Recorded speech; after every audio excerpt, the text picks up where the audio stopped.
Tonight we begin with the ongoing water crisis right here in the state of California. The state has begun to change pretty significantly. The aridification that we're experiencing leads us now, the science and the data leads us to now understand that we will lose 10% of our water supply by 2040. If all things are equal, we will lose an additional 10% of our supply by 2040. It was a big week for combating climate change and water conservation, not just in our region, but across the state and the nation as well, as Governor Gavin Newsom addressing immediate action to water conservation. Well, some water districts in Southern California are doing what they can to help, including right here in our own backyard. Our Carmela Karcher joins us live in studio tonight with more. Carmela? Tim, just last week, the Senate passed the Inflation Reduction Act, which will fund $4 billion towards expanding drought mitigation. Today, Governor Gavin Newsom announced a new strategy to help grow the state's water supply. And here in our region, two major water districts are taking matters in their own hands to reduce water use significantly, all to address one major problem we are all connected to here at home, the dwindling Colorado River.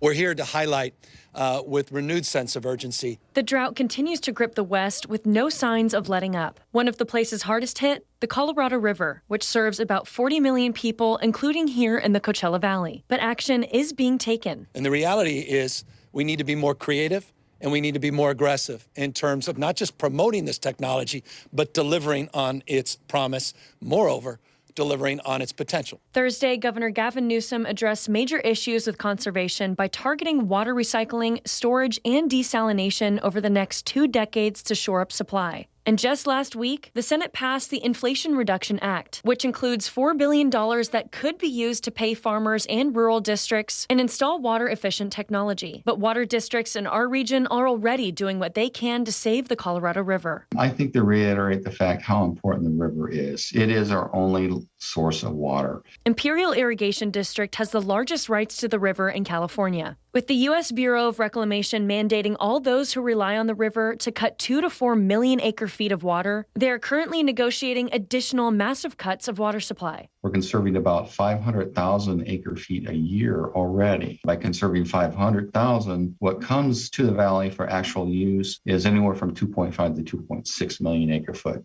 That still is a lot of water. So are we doing something? Yeah, we're conserving 500,000. Can we do more? That's the question of the day. All without trying to affect the backbone of their economy, agriculture. 1 in 6 jobs is directly related to agriculture. So if we don't farm as much as we're farming now, it's going to have an impact. That's where some money would have to come in. There's going to have to be mitigation money in some form to pay the farmers, the growers back for their land that they're not producing. But this water is imperative to their survival. If something would happen to that river, we would have to go farm or live elsewhere because that is it.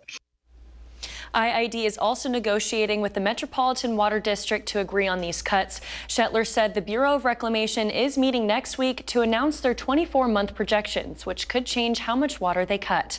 In studio, I'm Carmela Karcher. Back to you.